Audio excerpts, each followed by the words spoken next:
Mazuma TV back with another video. Alright guys, shout out the boxing scene for this article. There's rumors going around according to boxing scene that David Lemieux might actually land on the Canelo and Chavez Jr. undercard going down in May. And if you guys are keeping up with David Lemieux, he just fought recently. I don't know if it was like 2-3 weeks ago. He had fought against Curtis Stevens. The fight didn't last that long. David Lemieux landed a beautiful left hook right on the chin and put Curtis Stevens to sleep. So that was a sensational performance from David Lemieux. He's a real sharp, crispy puncher, you know what I'm saying? Got a little bit of hand speed, and he's a pretty big middleweight. There was times in his career where he had struggled to make the weight. But the guy, nonetheless, he's a really big middleweight. He looked pretty big against Curtis Stevens, you know what I'm saying? He's a real big guy. And this isn't the first time that if he's the fight on Canelo and Chavez Jr.'s undercard that he's been on Canelo's undercard. He was actually on Canelo's undercard when he faced Glenn Tapia, who just lost recently. Shout out to Glenn Tapia. He gotta stay strong. You know what I'm saying?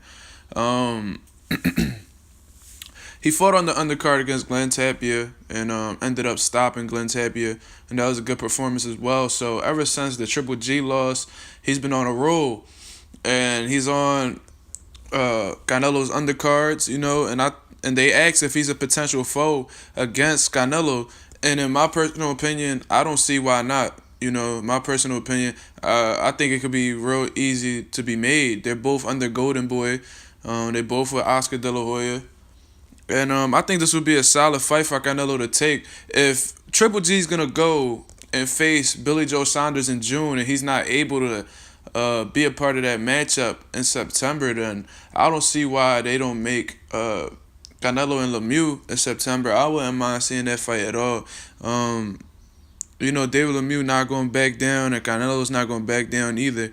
And Canelo's real good against fighters who come forward and throw punches. Canelo, he's a pretty good. He'll be a pretty big middleweight as well. He was a big he was a big junior middleweight. So I think he'll acclimate to the full 160 pretty well. I think he'll fill in pretty well. Canelo's a big guy. You know what I'm saying? These are two big guys right here. I would not mind seeing it at all.